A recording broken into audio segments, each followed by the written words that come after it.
Alright, so my first reaction to finishing episode 7, season 2 of House of the Dragon is wow, that is a really great, exciting episode, despite all the stupid stuff in it, which I know is a little harsh, but I have about had it with Queen Rhaenyra's never-ending quest to make herself look bad. She's the one true queen by all the laws of the land, but she's not conducting herself very well at all, even when she's being mostly smart about things, but we'll get to all that. Spoilers, of course.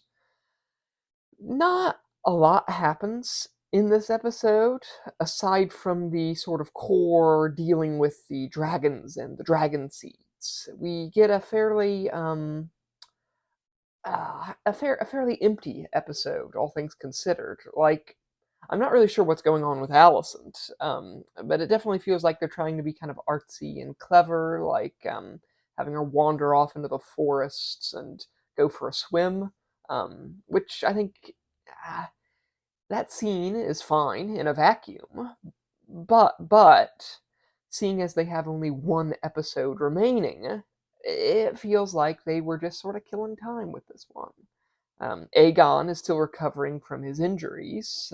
Laris is still manipulating him, and I'm starting to get a vibe that he just wants this war to go on forever, a sort of Littlefinger situation, because he's not really doing anything. Like, Adam of Hull has bent the knee to Ray Ray T, thus confirming that they can use bastards as dragon riders. So she decides to summon a bunch of Valyrian bastards, dragon seeds as they're called, to Dragonstone, right out from under the nose of the Green Council and its Master of Whisperers. Odd, I say.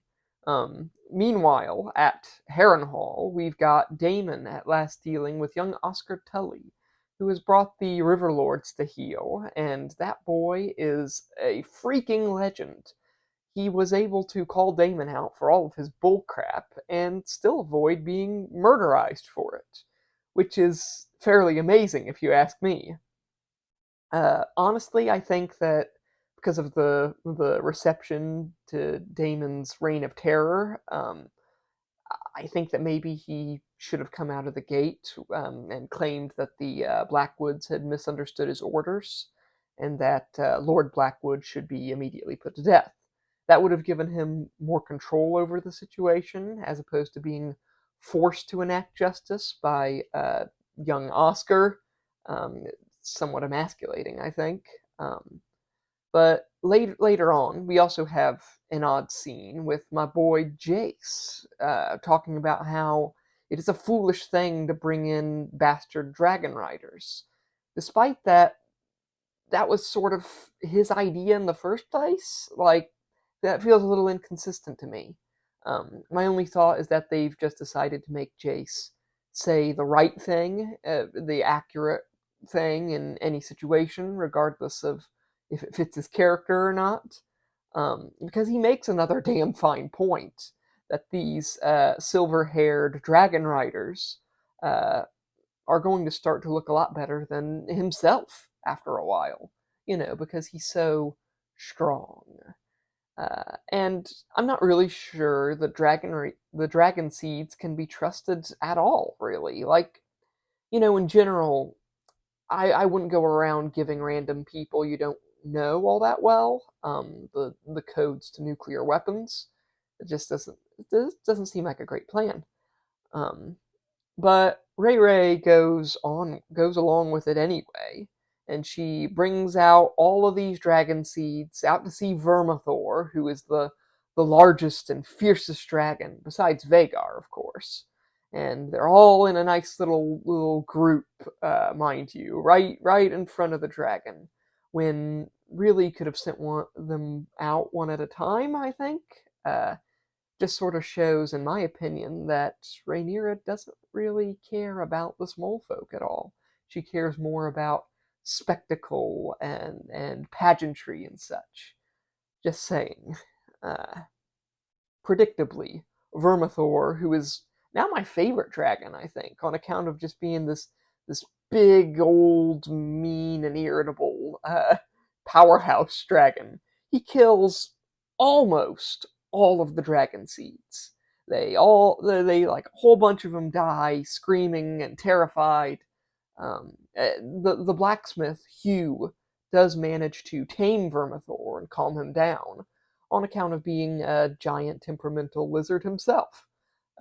Meanwhile, the drunk guy from the taverns, Ulf, he claims pretty Silverwing, uh, and the episode ends with Aemond, who wasn't really in this episode all that much, realizing that he might have waited a little too long to press his advantage against the Blacks. If I were him, I might have taken Vagar to Dragonstone almost immediately after Rook's Rest, but unfortunately he didn't. Or perhaps fortunately, as I maintain that Rhaenyra, despite her flaws, should probably win the war. Yeah, she probably does. I mean, she might not deserve the throne, but she is the rightful heir. But I digress.